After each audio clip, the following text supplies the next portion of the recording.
Meanwhile, in the Hall of Doom.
Okay, ladies, you on.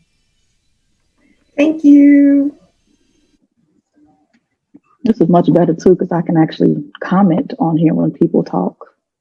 Okay, maybe I can't.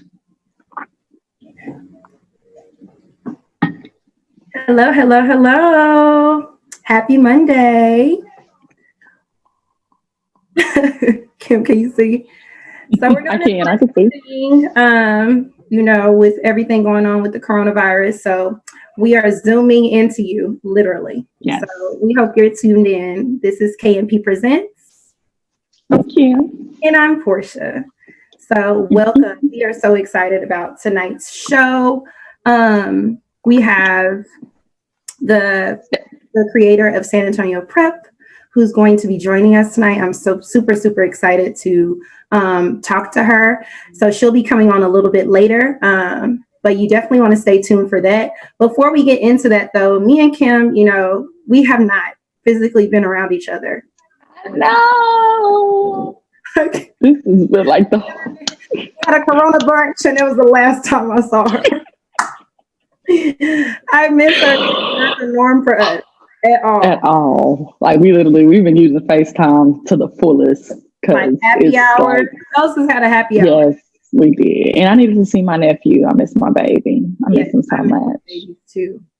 But the good news is that even with us not being able to be in each other's physical presence, we haven't lost like anything. You were able to launch Lit Kids. Yes, I was. And I'm super excited. We launched last Sunday. And so this is one of the boxes. These are for our 0 and 3-year-olds. A little peek inside as to what some of our Lit Kids will be receiving. Towards mid of this week, I'll be sending them out. Our boxes go out on the 8th of every month, filled with 2 to 3 books that will be great for your kids to read. And they get to keep these books, which is even a better plus, in addition to an educational tool and a fun gift from Lit Kids. So if you have not subscribed to our email list, please go do so at www.litkidsbooks.com. Or you can also follow us at Lit Kids on Facebook and on Instagram. So if you just scroll down our Facebook page at KMP, you'll find it there. But we're currently sending out the Inspire box. So these books are books of inspiration for your littles to feel inspired and motivated, especially because of the times that we're in, and they're not in their norm right now. So continuing to inspire them, although they're not in their same routines and things like that, and just being able to dive into a book and get inspiration from characters is a great outlet amongst other things that you can definitely do with your kid. And this is just a great tool to use for homeschool, which is a lot, basically all of us are doing with our children. So this is another great tool for you to use at home in addition to all of your other resources. So make sure you follow at Lit Kids, subscribe, and go ahead and get your box if you ain't got a box yet. And thank you to all the people who have ordered. I love you, I appreciate you, and I know you're going to enjoy the book box. So, yeah. But we are super excited about what we have in store. Damon's there. But what was I going to say? So a lot has been going on. I know an ordinance has been put in place in Austin. Hey, Damon, due to due to the coronavirus. So I know one thing that's happening for us now is that we're all supposed to be using masks, which is very, very scary, because the spread is becoming so, like, it's hitting closer to home. I have two friends that I know of that have friends, close friends that have gotten the coronavirus in Austin. So it makes it even a little more touchy and scary. Just thinking about like touching ATM keys and, going to the grocery store, touching handlebars. You just have to be very mindful of that, as a lot of us are going to the grocery store very, very often now. Like, me and Kim was talking, she's been a rack at the grocery store nowadays. And we are used to like going out, happy hours, not here and there, a lot of there. Over there. But we cook at home, but we like to go out and, hear that question, what can I get you to drink? Any appetizers? What are you doing? Look. You guys gonna have dessert? You save room for dessert? That's my favorite question. You save room for dessert, baby? Would you like another drink? To-go box. Yes. Sure, I would like another absolutely. Drink. Yes. Absolutely. Fridge 75, please. Oh, yes. And put in the plug, we are officially sponsored by Paradise on Ice. So we are sipping. Oh, my tongue. My tongue is great. Daiquiris tonight that are sponsored by them. They are open. The location on Burnett Road is open, as well as the Pflugerville location. But a lot of y'all are essentially located by the Burnett. Well, some of you all. So check out Burnett Road, grab and go, and get your daiquiri, because a lot of y'all are at home drinking. Yeah, I heard that. Let's get the alcohol sales went up like by 55%. Clearly, it's essential. Remember? Y'all better get drunk. Okay, so I figured out why that was essential. I'm gonna tell you. So something I heard. I don't know if this is the truth, but because they're trying to keep the amount of people out of the hospital, alcoholism and alcoholics, detoxing from it is the one thing that could literally kill you. Like, this is the one thing, if you detox from and it's done inappropriately, you could actually die from it. I know, scary, right? So because of, if you're an alcoholic and you're trying to detox from alcohol, you can actually, so in order to keep them from coming into the hospital to save space for the COVID-19, that's why liquor stores are open. Wow. It's actually a science behind that. It blew my mind when I read that. I was like, interesting. I did not know that, but you're good on doing research. So, I'll be trying to learn, girl. While the alcohol, the liquor stores are open, but I know a lot of people in the news, I saw somebody covering like why CBD shops and stuff aren't open for those who use, for back pain and things like that. Yeah, because it's an alternative medicine. It's not. But not yet. Not to them. We need to get some kind of legislative going so that we can pass that. But what I will say is that what I think is the most interesting about the whole COVID-19 ordeal is, I think especially in Austin, because I was reading a status that I had put up 7, 8 years ago, complaining about the traffic. And I can literally, this traffic now reminds me of old Austin, because I can get from here to South Austin in 20 minutes. I mean, the roads are clear. Going to speed limit, clear as hell. It's so weird. It's so, even just like some of the neighborhood streets that are usually busy are like clear. And it's just weird. Like, it's very eerie. It's very eerie to watch it. It's very eerie to kind of see it happening in real time.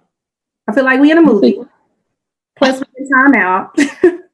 Like, so many thoughts.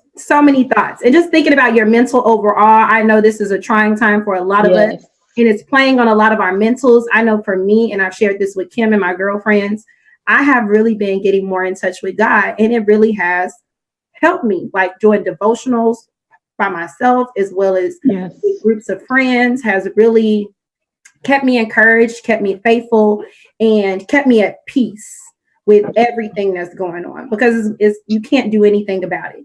And it's the biggest thing is like, how are you going to deal with it? What are you going to do in order to feel at peace and be calm when the storm is there? Because it's just so many different elements that are happening within this whole pandemic. So what have you been doing? I will say for me, I was sick, that was why I wasn't really on the show previously, but I'm starting to feel a lot better. I feel like I'm really starting to catch my stride and get back to like healthy me. But other than that, I actually just, you guys, if you follow my blog, thekembers.com, you'll be able to see how I really feel, because I'll go into great detail. I had it edited today by my Danielle. Hi, Danielle. But I started off because I was sick. I got sick. I was sent to work from home. I was training for a new position. I also got a promotion, and all of that was all happening like within like 2 to 3 days. So it was overwhelming. It's to say the least. I was very overwhelmed, and then it was our good sis Marita. I called her one day just to check on her. Like I love having, I will say this, I'm a telephone person. I like talking on the phone. I really do like having conversations. So I had called her and I asked her how she was doing. And she was like, I'm doing great. I'm doing things that make me happy. That one sentence changed everything. I knew I couldn't do as much as I wanted to, but I was like, well, what can you do? What can you control? So I started doing like small things, like making sure that I was cleaning as best as I could. And then I cleansed our whole home. I walked through our whole home from front door to back door, closet, room. I saged everything. I followed up with some Palo Santo so I can add positive energy into our home. Yesterday, was it yesterday? Yesterday, we had a picnic on the balcony. We just sat outside and David and I drank wine. The kids drank juice. We had it was the little things that I started blogging again, because I haven't blogged since March, I think, like mid-March.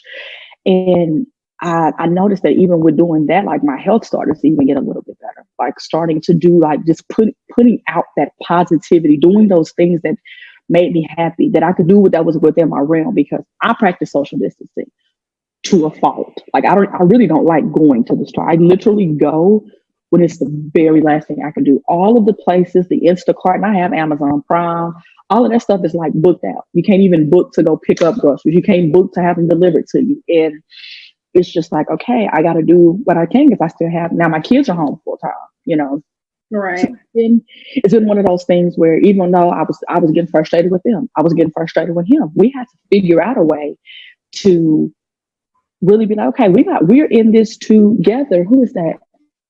The great Marcus Edwards. Hey, Marcus Edwards, be great.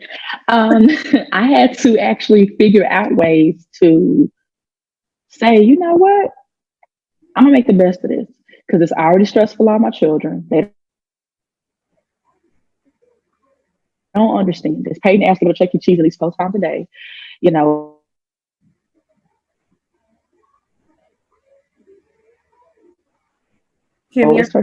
Riley's mom invests money because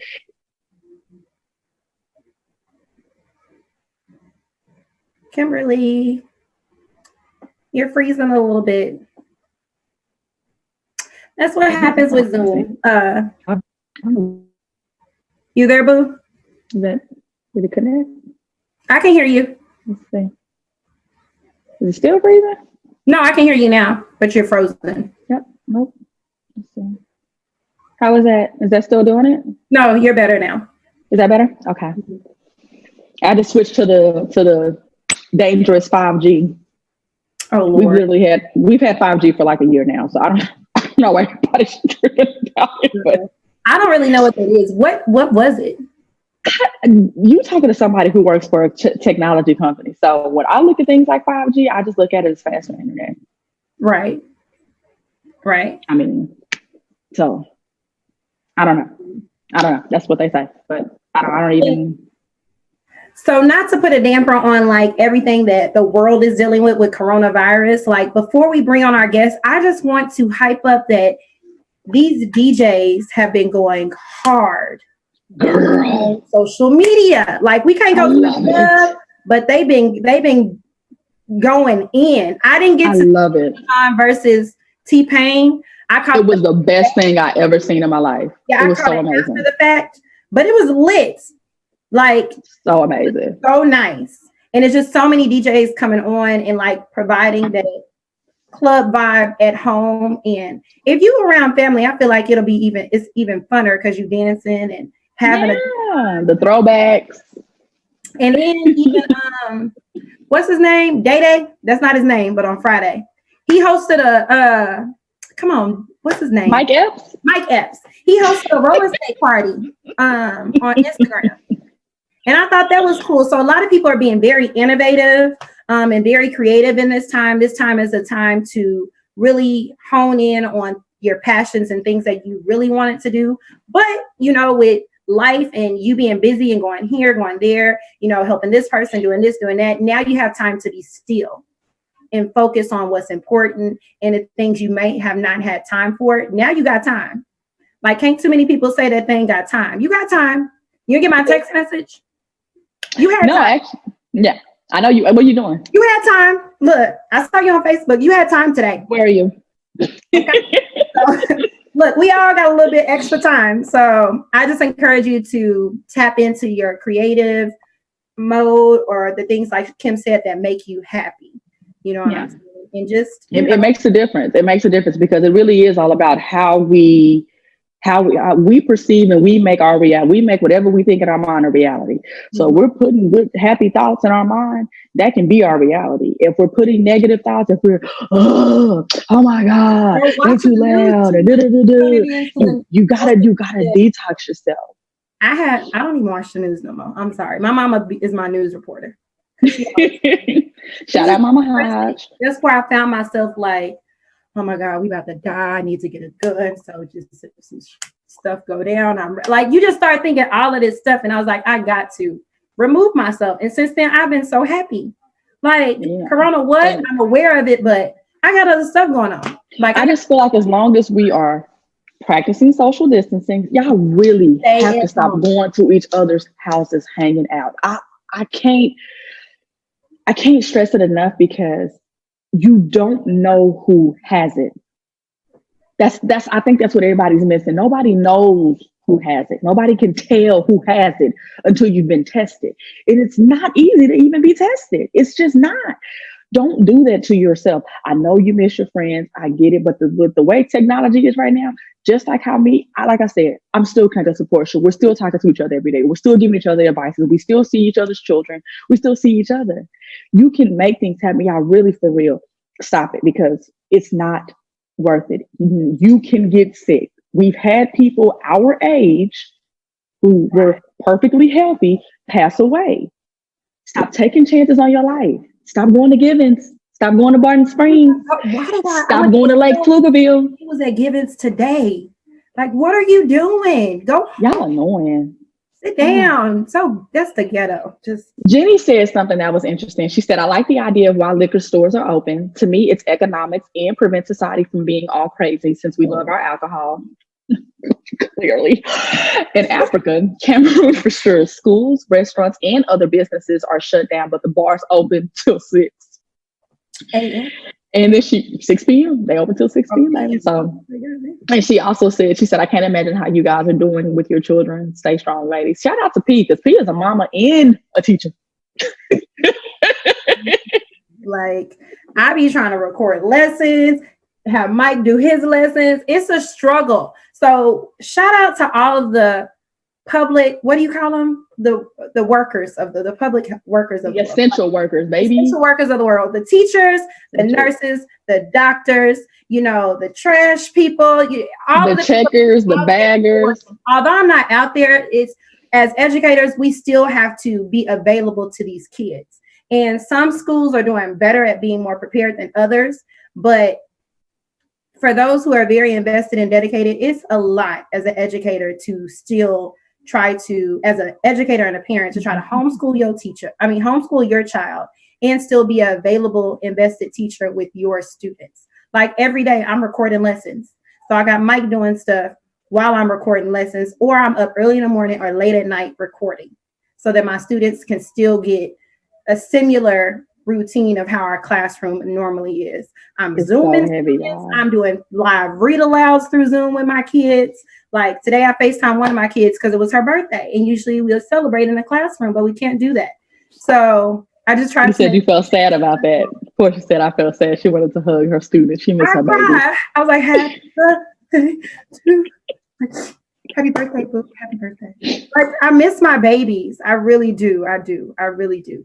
So shout out to all of those essential workers out there that's putting in the work and putting your health at risk. Every moment they're doing it. Is like, we appreciate you, and your efforts do not go unnoticed. So Let me shout out HEB. Let me shout out Here Everything is Better, baby. No, tell them which one, because it's not just HEB Tech Ridge, HEB Wells Branch, HEB Hancock Center. Because listen, let me tell y'all something. I didn't know what was going on with me. I got a whole lot of prescriptions, and like I said, I'm getting better now. You can probably still hear a little bit because there's a lot still going on here, but we making it do what it do. But it's stores like HEB where I can go get my pharmaceuticals, get my groceries. They practice the social distancing. They making sure people are going to, get in and out. I love that. I think that's dope. I also want to shout out, hey, Tiffany. Yes, Marcus, you can go do your run outside. Just practice social distance while you're outside. No group running. Hey, Cece. Yeah, no group running. Run individually. Just run by yourself. Like, why you gotta run with somebody? You don't do that every day. You don't do that every day. But I think that that's kind of what makes it super dope is that you get to see some really good stuff happening right now. You get to see some really dope people giving so much of themselves. That man that y'all just saw back there, it's a truck driver, and he's still going to work. He is extremely essential. He goes to work every single day to make sure that the stores we go to, that they're stocked with the stuff that we need. So stop stockpiling so they can stop being Please stop, y'all, because they go every day. I promise. Stop it. Stop it. Only get what you need, not what you want, or not what you think you're going to need like months from now. You're not. All the damn toilet tissue. What you say? All the damn toilet tissue. Like, and it's people that go to the store and really need it and they can't find it. Like, that's crazy. And that's not fair. But you have something else to say? No, go ahead. I'm super excited that we still can do this, although we're not together or in our regular social setting. So shout out to Do Right Entertainment. Yes, Kevin Stewart. Together. Stewart, come through. He made this possible, y'all. Thank you. Our producer, director, Kevin Stewart, Do Right Productions, he makes this possible. He had this whole idea. Made it happen. Thank that black man. So we are about to go ahead and bring on our special guest for the night, and I am so excited to have her. She is a fellow educator as well. She is a boss. Yes. She's the CEO and superintendent of San Antonio Preparatory School in San Antonio, Texas. So we would love to get her on. So if you just give us a minute, we will be right back. Miss Stephanie Powell, honey. We'll be right back.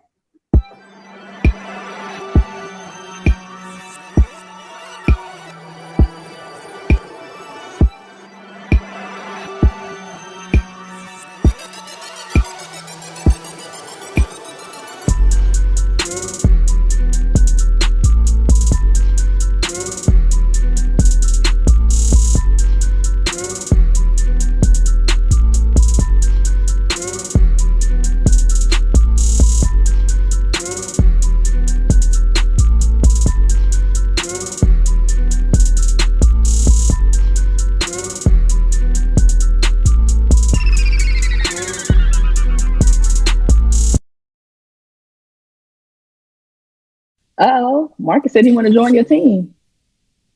I like that. All right, y'all. Welcome back to KMP Presents. I'm Kim. And I'm Portia. And we now have on the lovely Stephanie Hall Powell from San Antonio Prep. Hi, Stephanie. How are you doing? Hi, good. Hello, ladies. Hello, queens. How are you? Pretty? Thank you. She is gorgeous, y'all. Ain't she pretty? Thank you. And thank you to the black man, too, who's making this possible. Yes. Do it, baby. Do the right production. Let's go. I love it. Yes. Stephanie, tell us a little bit about yourself. Tell us where you started, where you're going, and how you got to where you are right now. Oh, short story is I'm a veteran and a mom. So I spent 10 years in the Air Force. I have 3 boys. They are 8, 10, and 12. Or 9, 10, and 12. Look at me, reducing the ages here. Let's see, I'm recently divorced. I have spent about 18 years in San Antonio. I spent about 18 years in San Antonio on and off with the military. So started out here back in 2002, left, came back, and kind of done that a little bit back and forth. So this is home for me. I'm a military brat. My dad was Army. He told me never to join the Army, so I didn't. But I traveled the world with him, and then I traveled the world as a young airman. And so I've kind of been all over the place. So San Antonio is home for me. I love that. We got somebody that said they want to join your team, the great Marcus Edwards. He said, tell her I want to join her team. I was serious about joining her team. He said it twice. So I think he wants to join your team. No, I'm just a messenger. Okay. Oh, you need to tell me what he teach. Look, you heard the Marcus. Tell her what you teach. How did you get into this? This is iconic. How did you do this? You are like my idol. Oh, thank you. But to have actual school, that's like amazing. Yeah. So long story short is I graduated early from high school, and I checked all the boxes, was an honor student, did everything that everybody told me to do. I went to a predominantly white school. So I thought if I listened to all these people that were telling me what to do, that I would be successful. But I got to college my first year, y'all, and I failed out, like lost my grant. Mama couldn't pay for school. And that's how I ended up getting into the military. So after that experience, I actually ended up kind of hating education. And so fast forward to I become a wife, I become a mother. I have these 3 Black sons, and I remember my own educational experience. And I told myself that I would not expose them, and I would not put them in an environment that would not prepare them for real life and for college, because it didn't set me up for success. And so I said, if anyone is going to fail my children, it's going to be me. I feel that way about anything that I do, whether like I used to cut my own hair because I didn't want to go to a barber and have a barber mess me up. If I'm going to be messed up, it's going to be because I did it. And so that's the same philosophy I took with my children. And so knowing that, I homeschooled them for a while, till about 2nd, 3rd grade. And then in this homeschool community, I kind of learned and got to experience and deal with and build really strong relationships with a lot of different people from all different backgrounds. And so all of these different people disliked or hated public education for different reasons. It could have been because they were families of color and their children were discriminated against, or it was racism. It could have been because of disabilities, where students' needs weren't being met because of some physical disability or some mental disability or autism or a plethora of things that these families just felt like they could do a better job than the public education system. So me at the time, I'm thinking, oh, great, I'm going to be, instead of me talking about the problem, let me be about the solution. So I'm going to go and teach. And so I'm going to become a part of the solution, and I'm going to help change the world, right? I didn't say that, but I just said I want to help change what people see about education, because there's obviously something that's wrong. So I became a classroom teacher. And as you know, you quickly realize that you don't change a whole lot as a classroom teacher, but the small group of kids and families that you can see and actually touch. Yep. And so I was like, there's got to be more to education than, just my classroom. And so that's when I became an administrator. I said, well, if I move up, then I get to have a bigger influence, right? So I move up into administration, and still you only have influence and power over the people who are in your building that you can actually physically see and touch. And so it was during that time when I was approached with the opportunity to start a school, and I initially said no. And to be transparent, I said no about 5 times.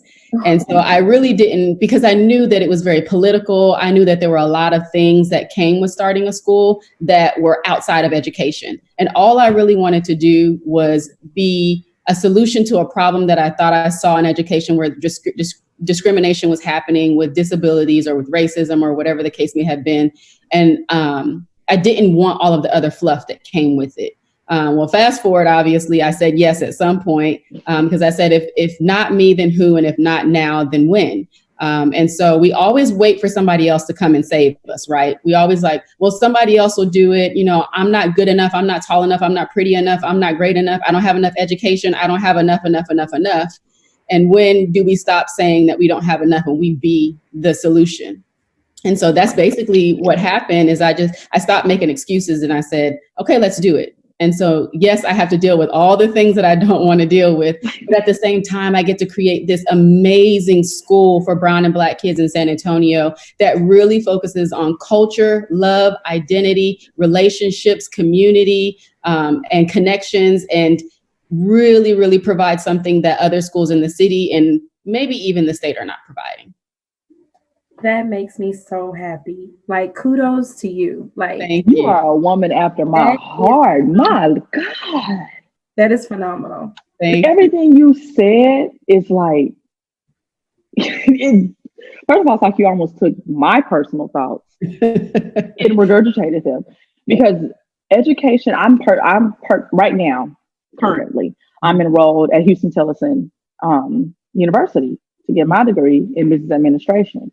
Okay. And there's a lot of schools you can do online and stuff like that, but I specifically chose HT because it's a historically Black college and university, the only one in Central Texas.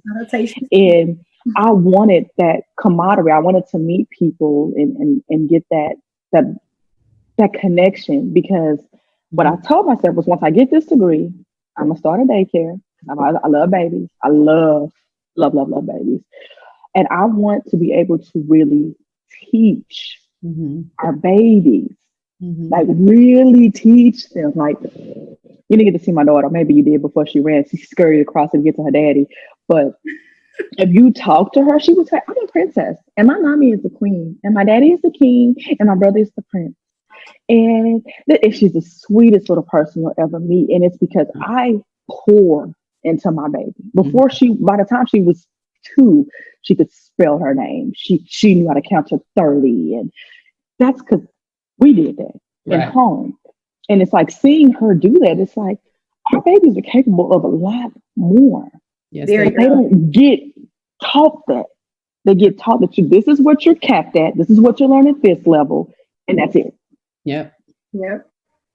So kudos to you, because this is, come on, Black woman. I'm just blown away because I found you I saw you on Spectrum News in Austin. And I was like, oh, Kim, we got to get on the show. We got to it. And then I went to your website and learned a little bit more about you and the mission and the purpose of the school. And I was like, this is amazing. So to actually hear your story and what brought you to where you are now is like very motivational for a sixth grader who's ready to call it quits. Oh, don't do it. Listen, I have had to literally tell her, like, just stick it out, sis. I know. Stick it out. It's literally been an ongoing conversation for at least the past 2 years. It's stressful, but it's so purposeful and it's so meaningful. And though I get burnt out, they say year 4 or 5, you get burnt out.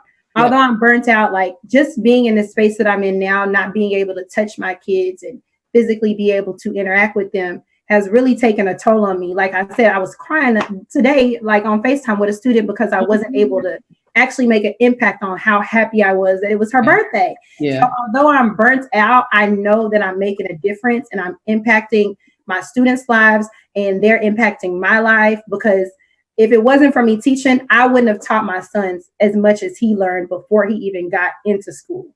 So, and then you impact the family's lives as well. So I really do appreciate being in the field of education, but it's hard.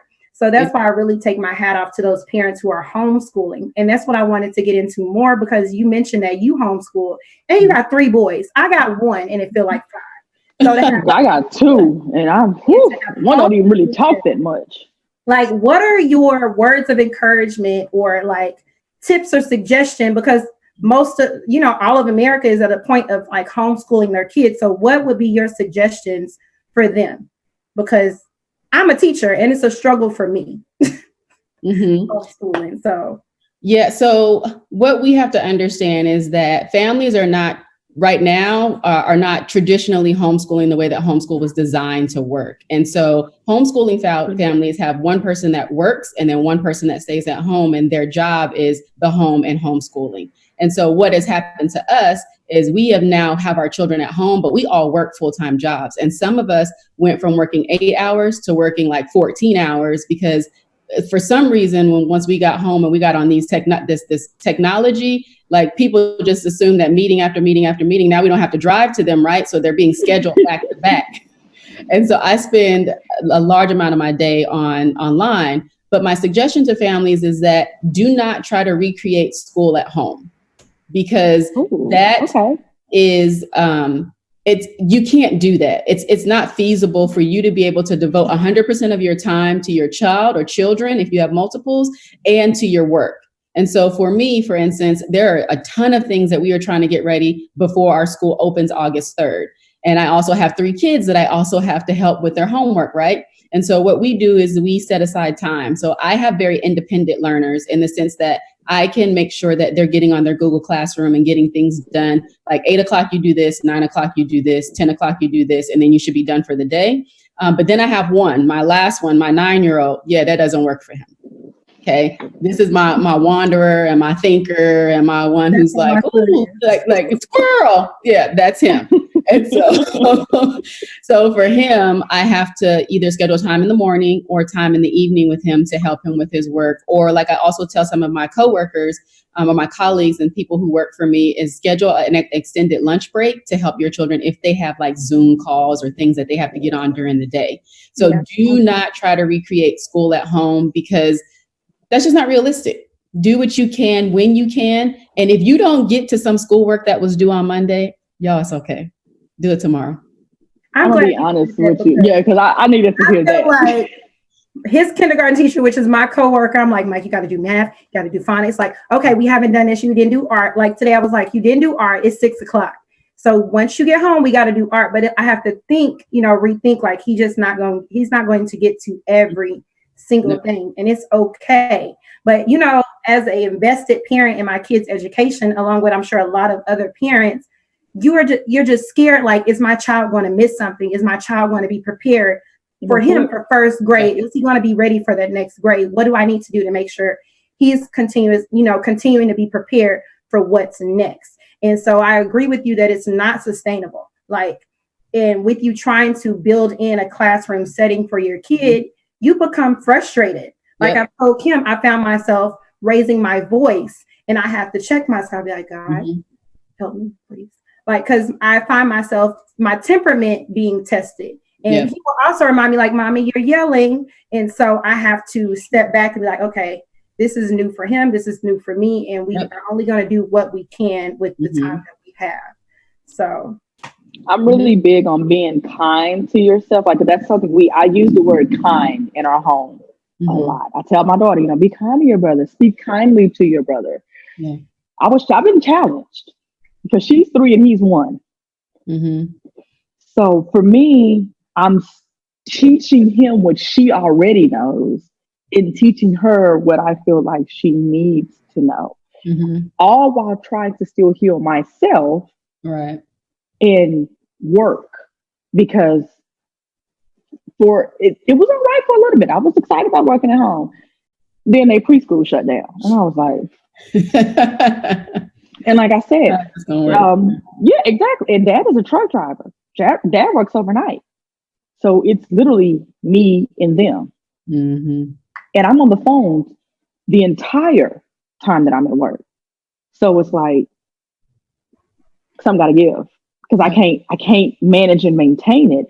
So I've done a lot of, I've been doing research so much, it's outrageous, but I've found things that keep her occupied and also that she's learning from.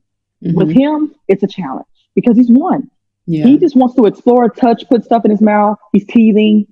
It's a lot. It's just so much. And it's like, I literally have to tell him today, I was like, Kim, be kind to yourself. Because you're doing what you can with what you have. So just be kind to yourself. Perfect. Yeah. Okay, good. I don't feel too bad. Parents there that are homeschooling, don't try to recreate home. Just do what you can with what you have, like Kim said. That's right. Mm-hmm. And you'll be fine. Like the kids will be fine. They will be. Right. Right. So And I want to give them a break.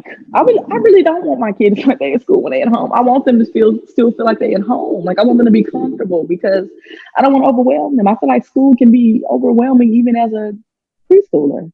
it can. So, And then you still have to think parents are still trying to take in that maybe I'm not working right now, or, you know, maybe I only have an hour or two to spend with you because I have to do other things, or I have multiple kids that I have to cater to in addition to still being employed. It's just so many things that play a role in what your homeschool environment will be. So it's just a lot to think about. But Stephanie, there was a question from one of my KIP colleagues. He had a question. He said, how have you focused on identity at San Antonio Prep? So our big focus for identity really centers around middle schoolers, right? And you're a sixth grade teacher, so you know that sixth, seventh, and eighth grade. Oh, you're kinder. Oh, I thought you said he's in middle school though. Okay, he's in middle school. Our middle schoolers really struggle with who they are. So who am I as a Black boy? Who am I as a Black girl? Who am I as a Latino or Hispanic girl? Who am I as a Latino or Hispanic boy? Who do I like girls? Do I like boys? Do I like both? Like there's a lot of identity struggle in middle school, and they are just really trying to find out who they are. And what happens in middle school is we take them out of the elementary school setting and where they only stayed in one classroom, right? So up to fifth grade, they had one teacher. So they stayed with the teacher all day. Now we put them in this middle school setting. They have 6 or 7 teachers. They're going from bell to bell, from class to class. They're all over the place, but also inside and emotionally, they're all over the place. And they just really want to figure out, what do I like? What do I want? Who do I want to be? And they're really struggling to figure that out. So on our campus, we'll have what we call advisory classes. And in these classes, the students get to really dig into some really deep and personal topics. So it could be we talk about self-harm, or it could be that we talk about who we like. I'm a girl and I may like girls, or I'm a boy and I may like boys, or I'm a girl and I like boys, but now I have a problem with a girl who likes girls. Like, how do we come together and talk about who we are and who we are becoming without tearing each other down? And so we are giving kids a platform and a safe space in which to really figure out early on, and not waiting till high school or till they're an adult, to really hone in on who they are and why they think that they are who they are, and then learning about themselves. So that ties into our culture piece. And so culture for us is infused in all of our curriculum. So for example, I just bought this book that I'm about to read because I'm probably going to have my teachers implement it. And it's called Science in the City, Culturally Relevant STEM Education. So how are we making our curriculum that we have on our campus culturally relevant for Brown and Black students, especially because they don't see themselves in the in the curriculum, and they don't see themselves in the staff. No. And so we've done a really good job with hiring Brown and Black teachers, or demographic of teachers that matches the demographic of our students, so that we can dig into identity and we can also dig into culture. So it's not a class. It's not a one-off thing that we do with kids. It's something that's weaved throughout our entire day and throughout our entire curriculum. And it takes a lot of work. This is stuff that we're working on right now. So I have like stacks of books sitting here of I can't really see it because of my background, but stacks of books that we are using to infuse culture into our curriculum. So that's how we're focusing on identity, and that's also how we're implementing culture. Awesome. Like, I'm so blown away right now. A lot of schools, specifically like high school, because that's when you get into like identity and sexuality and things like that. They block that out. They're really not going to talk about that, or they're going to give you the surface of what they want you to learn. And they don't let you provide a platform of like, this is what I need to talk about, or even answering those key questions like, who do you like, or who do you identify with, or who do you feel like you connect more with? Like providing those key or targeted questions for them to be able to identify who they are and what social, groups they may fall into place in. Like in a traditional school, they don't allow a space for you to do that, which I feel like makes a student more comfortable in the space that they're in. You know what I'm saying? Or make them feel like they're more inclusive in the school setting. Yeah. So that's amazing that you do that. That's phenomenal that you guys thought that. Y'all thought so deeply into this. And I think if more people took the approach that y'all are taking towards education and realizing that our kids spend half their days in school. So their biggest influence is more than likely going to come from school. Yes, we want it to be family, and I can respect that. But at the end of the day, it's the people that they see day in and day out that's going to have the heaviest involvement and influence on who they come and impact them. That in itself is just monumental. I tip my hat off to you guys for that, because that is just everything and more. I love that you guys, I think is it the mission or the where it's champion? Is that the mission? It's champion? Champions of our own success. We got mommy champions, so that's amazing. That's what I'm saying. Like, this is everything y'all are doing is like, it's so, I love how it works, because we don't have enough of this in our community. Correct. And we need it. Like because I personally, I tell Portia that she's raising a genius. I feel like I'm raising geniuses. Yep. But if we put them out there into the world where someone isn't going to hone in on their genius and continue to feed them and pour into them, they're going to end up feeling like they're just another person. Yeah. And they don't need that. They need to see people like you that's starting a school, that's working in administration, that's a CEO and super. They need that more than anything and more than what we realize. That's so powerful. And I appreciate it. He has an additional question. Now, so I do want to talk about this topic in a minute, but we have the Kip Austin Black Educators Network, because there's not a lot of us and we want to bring us together. So this is one of our admin of the organization. So rain check that I want to talk about, like Black educators within schools, because honey, that's a topic of its own. But he says, what makes your schooling kids model so different from other charter schools, like the KIPS and the ideas? That's my favorite question, because we are drastically different from KIPS and ideas and Great Hearts and all those great other charter schools. So first of all, we have a 2-teacher model, which means that we have 2 teachers in every middle school classroom, 5th through 8th grade. And so I talked about earlier how students are rotating from class to class. Our 5th through 8th graders, well, actually our 8th graders do, but our 5th through 7th graders don't rotate classes. And so that means that they have 2 core content teachers that teach all their core content. So math, science, English, and social studies. And then they leave to go to fine arts, which they have for 75 minutes every single day. And then they leave for PE for 60 minutes every day. So we have an extended day schedule, a 7:30 to 4:30 day, which means that we can add additional minutes in math, literacy. They can have those 75 minutes of fine arts, and they can also still have their PE and not miss a beat.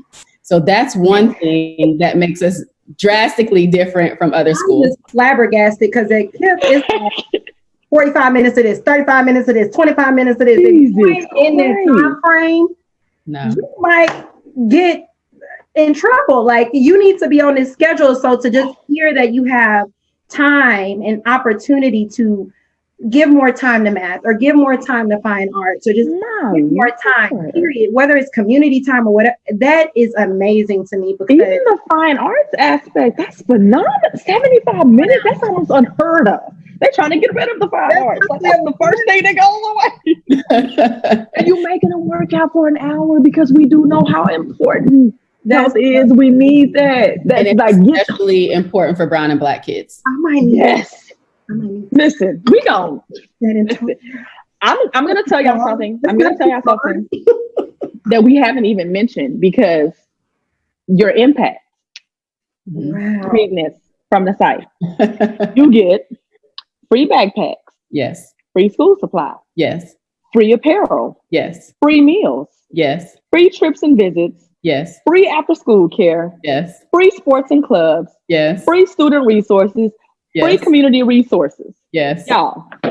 What? Do you know how much my kids at my school pay for one shirt? My child alone.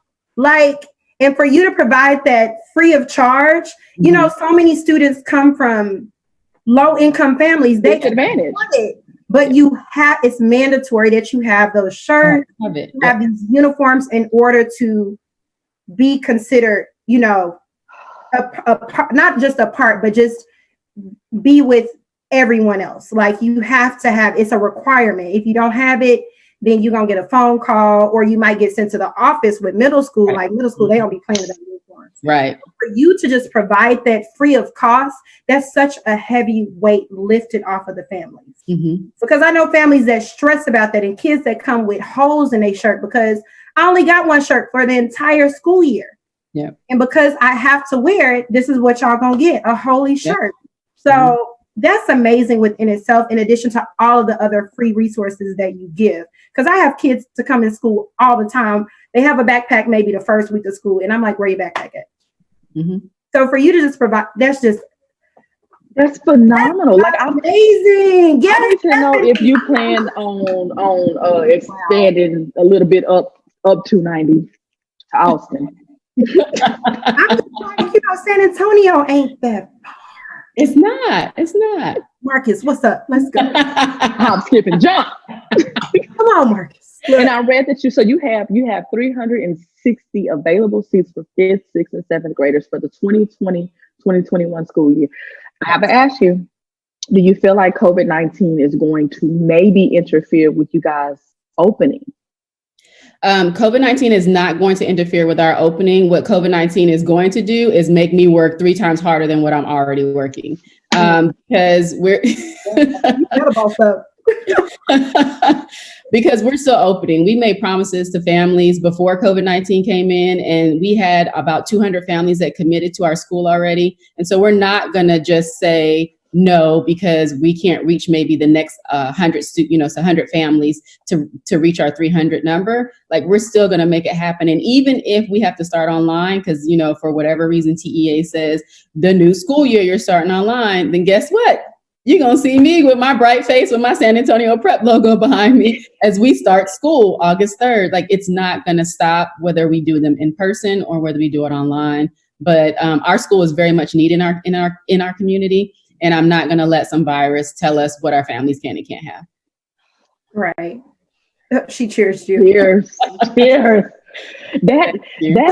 what you have, what you are creating and have committed to as a mother. I've had this conversation with Portia. Like I'm scared to put she'll be 4 in July. So she's technically pre-K. I don't even want to go to pre-K.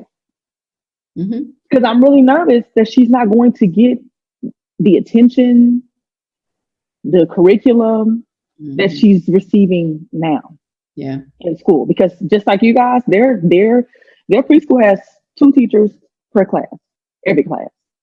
And so that gives each person time to help the students. And that means no one gets burnt out. Like my good sis over there, you don't get burnt out because you're trying to take care of 24 kids and it's only one of you and you need a cigarette or whatever it is people need to just, come back to themselves. What you're doing is so monumental. And I don't even know if you realize it, but like you're literally going to start a movement with just what you're doing. I really hope you realize that because what you stated tonight, there's no reason why anybody watching this, especially in education and administration, cannot walk away from this to say, we can do that. We need to implement that. We need to change what we have going and do this and this is why. Yeah. Right. 7:30 to 4:30, that means parents that work 8 to 5 can get to work on time and get their kids to school. Yep. And even if they get out to 5, it's only 30 minutes. If it's about 20 minutes to get there, that's phenomenal. But our after school care is free, so they can still make it to us on time. Amazing. Like, so with the 7:30 to 4:30 schedule, how do you support the sustainability of your teachers? Like when it comes to mental health and stuff, because at my charter school, currently we need to be there at 7:10 to 3:35, which was recently shorted. It used to be longer than that. So I know one thing with our, with most of the KIPP network in Austin is the longer days is what we have a struggle with. So how do you provide sustainability for your staff? Because especially those that have kids and families and things like that, what is your sustainability model for your teachers, your staff? So because we have 2 teachers in every classroom and the second teacher is the support teacher. Well, so it's not a co-teaching model. It's like a interdisciplinary teaching model. And so what that looks like is the ELA and social studies teacher might be teaching, but the math science teacher is in the classroom supporting that instruction, whether that's pulling a small group or whether that's helping rally kids into a corner or whatever the lesson might be for the day. And so our teachers also have anywhere from 100 to 150 minutes off every single day. And so that's about 2 hours almost of planning time, or just Yeah, and so this time they get to meet every day with their content team. So all ELA social studies teachers will meet together once a day, and then all math science teachers will meet once a day. So that gives them an opportunity to collaborate together. So not only am I collaborating with my homeroom teacher, whom I teach with all day, but I'm also getting the opportunity to collaborate with my other teachers. The other thing that we're going to have on our campus that will be for both students and for the adults is we have a healing room. So we are a trauma-informed school with restorative practices, which means that we focus on healing of children and adults more than we focus on educating them, because we know that without healing, you can't educate. And so when there's outbursts in the classroom or a teacher is stressed out, there's the healing room that they can go to collect themselves, get themselves together before they come back in and restart the rest of their day. That is so needed. And so with our trauma-informed training and teaching that all of our staff will get, not just our teachers, but our operations staff, our front office staff, everyone's getting this training because everyone touches a child in some type of way. And so when we see a behavior in the classroom, we don't see a behavior, we see a hurt. And so how do we now address the hurt? How do we help to heal? How do we help to restore so that that child can go back and learn? Because when we suspend kids and we expel kids from school, then what are they not getting? An education, because they're at home. And so we have to get to the root of what's going on so that we can begin to start to educate, but we have to heal first before we educate. And that takes time and patience and energy and effort and love and discipline. And it takes sometimes sacrifice.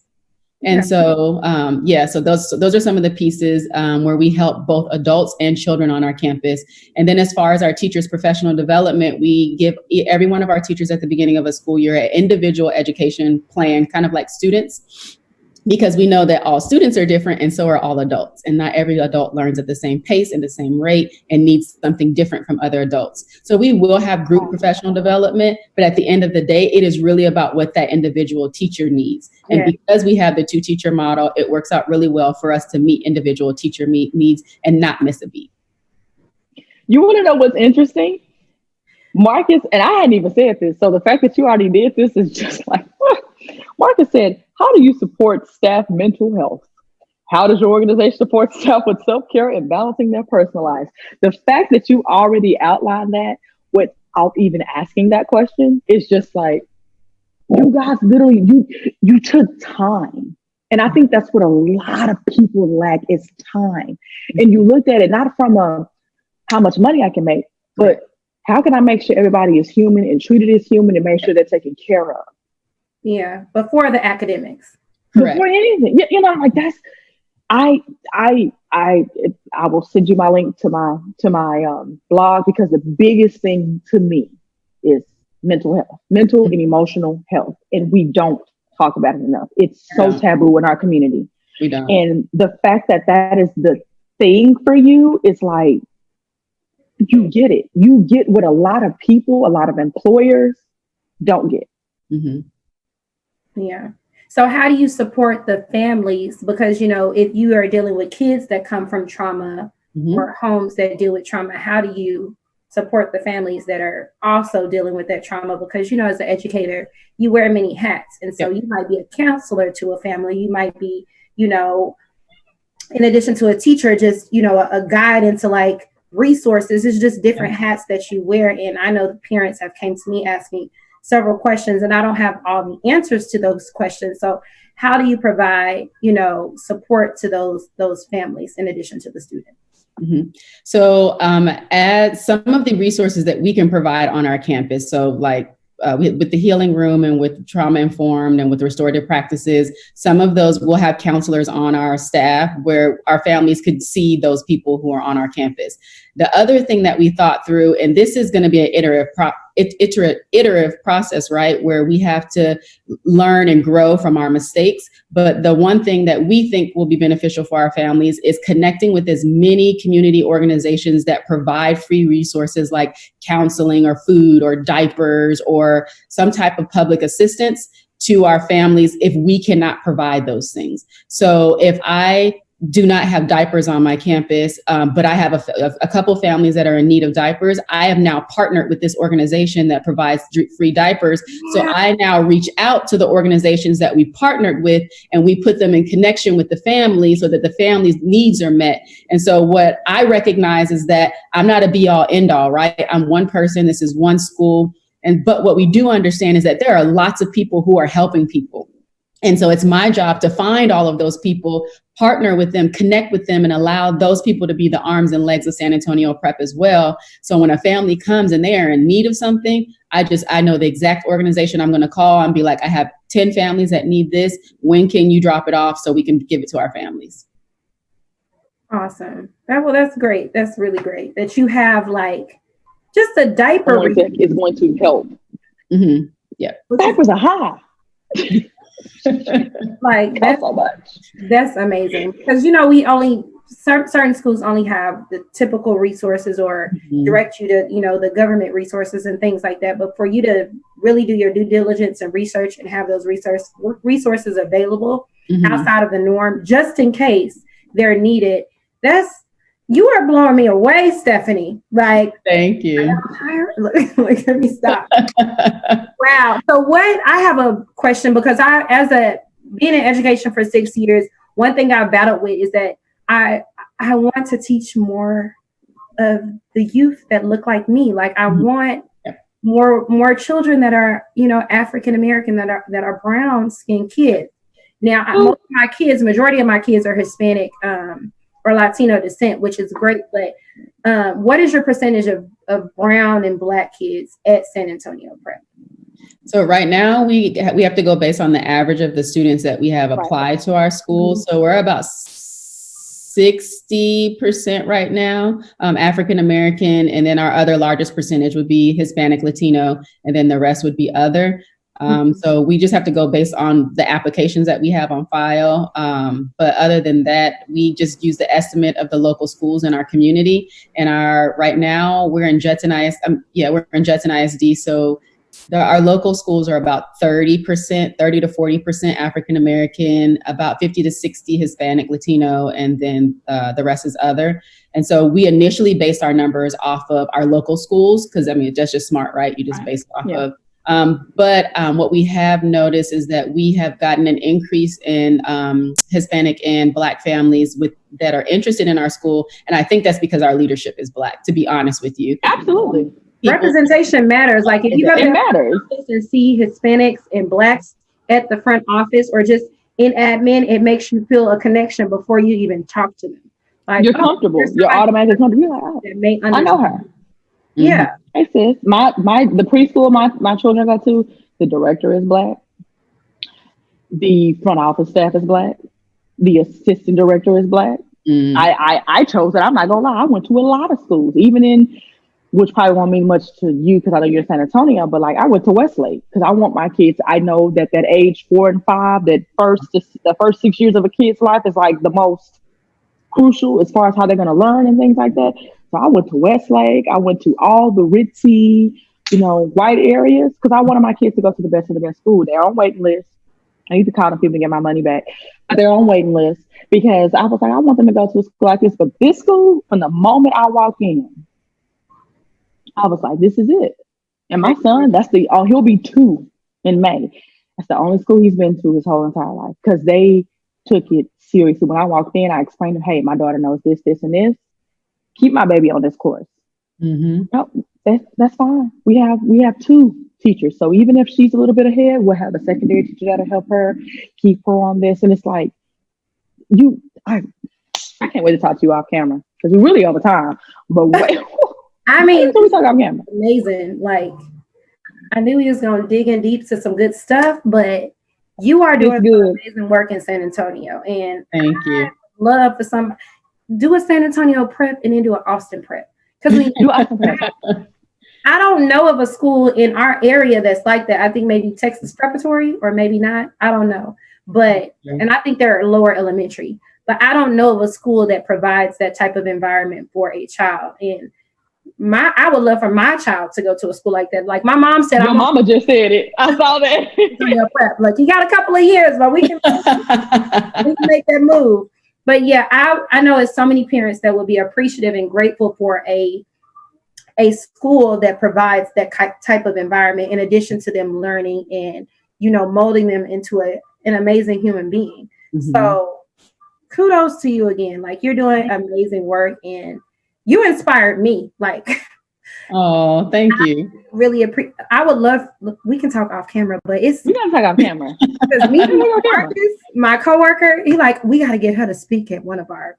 Because we got some thoughts and ideas and things that we have already. Let's talk. Because this is necessary. Like, correct. It's so necessary. Well, I feel like you, and I mean, you have 3 sons, and Portia has her son. I have a son. I have a daughter, and I feel like we're literally raising our next generation right now. We're raising our leaders, our future leaders, and if we don't raise them right, if they don't get the right information at the right time, it could change a lot of things for history.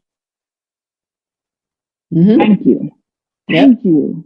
Thank you. Oh my God. Right. Thank you. So, thank you so much for joining us tonight. Like I know all of our viewers really appreciated you being on and just sharing, what San Antonio Prep is all about, what your mission is about, like, because this can be in San Antonio Prep and beyond, because correct. The mindset that you have can really impact a lot of different people or influence others to build an institution just like you have in San Antonio. So correct. I really, really appreciate you. Me sitting on that couch and seeing you on Spectrum. You should have saw how quick she called me. She was like, we got to get this lady. And I was like, who is she? And she opened a school in San Antonio. I'm like, it's for the black kids. It's for the whole school. Everybody black. I was like, oh yeah. I don't know how, like, as an educator and to not have anybody higher up that really represents you or like identifies with you as a staff member, not as a student, is already impactful in itself because we can relate, but only to a certain extent. So like to have someone like you that's really trying to make an impact and really trying to go into the community and bring these kids in to really be able to identify with who they are and grow them as individuals is amazing. Like, because at my school is majority Latino and a lot of the African-American students, a lot of them leave. Like they may be there for a year or two, but the parents feel like it's just not the best fit for them or they don't feel included or it's just a lot of different things that play a role. So for me as an educator, I want to see at least 1 or 2 in my classroom. Like, so to not have that, it just. Yeah, that's gonna be a culture shock for me. That's why I'm nervous about my baby going to school because it's gonna be a culture shock for her. Because right now she goes to a school. It's in one of the best areas of Austin, and she has a nice mix of brown, black, white kids. Like she gets all of that. Mm-hmm. If I take her from that, and we're Austin, it's Austin. It ain't but what 8% of us here. So, like, we're used to it, but I want my baby to feel like she can see somebody because we pour into our babies. We let her know her afro is beautiful. We let her know her brown skin is glowing. Right. We let her know those things because we don't want her to feel like when she goes somewhere where someone has long, straight hair or blonde or white or blue eyes, that she should feel negative about herself. That's right. But again, like I said, they spend more time in school than they do at home, and they see that, and they go, "Hey, I need to." That environment is very important. No, I don't want that. Very I want important. you to feel beautiful. Mm-hmm. I want that. I want to say this, Jenny. Shout out to Jenny. Come on, Jenny Crow. Jenny said, "Mental health is more understood, and I'm glad people are taking it up. Please continue that. We are more than just numbers. We all have our own feelings, and I have read about the taboo of it in certain communities. So glad to hear you are addressing it and making it a normal, not a weakness." Thank you. That's right. That's right. Thank you for that. Thank you so much. That's so beautiful. So, Thank you. Stephanie, tell them where they can find you, if they want to get more information about applying for a role at San Antonio, like where can they find you? Where can they get more information? When are y'all opening up? I think you said August 3rd, but just provide all the information for the people. Yeah, so school starts August 3rd, 2020 this year. Woo woo, so excited. And we are actually fully staffed, but if they still want to apply, they can, and we'll create a teacher wait list because we know that what we're offering and creating an environment where you can be yourself at work is very much desired by educators and even people outside of education. So we will create a teacher wait list in case there's some people who are like, this is not where I want to be, which is not really any of our teachers anyway. But we will create a wait list for our teachers, for people who want to apply. So they can still apply at saprep.org. They can also register. We're still taking applications virtually. They can go to our website or they can even call us and we can do it over the phone. So that's 210-473-2698. And what else did you ask me? Aren't y'all on Instagram? We are on Instagram, SA Prep Charter, and then we're also on Facebook, SA Prep Charter. Yes. Love it. Thank you, Stephanie. Get all this information. Once again, Stephanie, thank you so very much. I think you reached a lot of people, and it was just amazing to have you on because you gave me a different perspective of things that I didn't even think about because I've been at one school for the longest and I've been kind of programmed. So I really appreciate you. Like, I really do. Yeah, and I appreciate you is doing what you're doing. For everything that you're doing. Everything. Like, you're phenomenal. I don't know if anybody is telling you this. I don't know if you hear it enough or not enough, but I want you to understand, like, KMP, the Kimbers, Portia, Lit Kids, we fully support everything you're doing. It's so phenomenal to see a Black woman in your stature, to be a veteran, to be a mother, to be a divorcee. Shout out divorcees. It's life after divorce. I know, right? It's right. It's right. It's life after divorce, baby. Make sure that you let people know, like, you are inspiration. You are so inspired. So yeah, once this Corona stuff is over, Stephanie, you got to come to Austin. We can great too. Yes, please invite me. Leave Marcus alone because he wants to meet you. Marcus really want to meet you. Marcus trying to be on the team. Middle school teacher at Pitt. What did he say? Look, Stephanie, he was like, I just told her I want to establish a partnership. Like, I've been looking at her since she popped up on y'all live. I knew she was about her. He's really like, and you really you have to love that because we need more of us in education. That got me rethinking about. See, this is why I didn't do good in college the first time because I kept thinking about my major. Now I'm like, what about education? I mean, honestly, me and Kim have thought about, like, how can we impact our youth? Like, we want to open a school. Like, we want to open a school. 100%. That's a real impact, like opening up a school and really impacting your youth with the resources and things they need to really be developed. So okay, so let's do that. So once my school starts, y'all just come visit. You get all the tips. I'll help you with everything. I'll help you with your charter application. Let's do it. Look at this. What day is it? April 3rd. What time do y'all open? 7:30. Let me take out. I'm serious. I've been through this entire process. I know the ups and downs, the headaches, what's going to kill you, what's not. Yeah, I'm more than willing to help. And it is overall what you know your kids need and kids that are just like your child need. Like, and even the kids that's not like our kids, they need it too because they need to learn to be sensitive. You know what? It's not 17. I can go all day about that. So I need to do lunch. Do it. We have to. We have to do a virtual lunch. We may make it to August 3rd. We have to do a virtual lunch. Well, as soon as this lifts, I can come up to Austin and we can have lunch. Yes. That would be great. I'm with it. Thank you. Thank you wholeheartedly for everything. You're welcome. And shout out to Lit Kids. Woo, y'all better do it. Yes. Woo. I saw that. I was like, representation is what we need. Is the lack of her specifically in books. So I want to build your perfect timing. Yes, like could not have been more perfect. It worked out perfectly. And she's the author, and she's writing her own book. Oh, stop! You know I'm gonna plug it out. All in progress. But Black Girl Magic. Let's go. Yes, Lit Kids is here. So thank you for that out there because I usually don't talk about it much. So, but I do. I'm a big up her every time. And Cocoa Delights. Yes.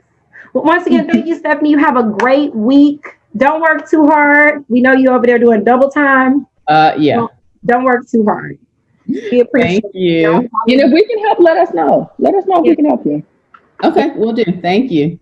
All right. You have a good night. I will. I appreciate you, ladies.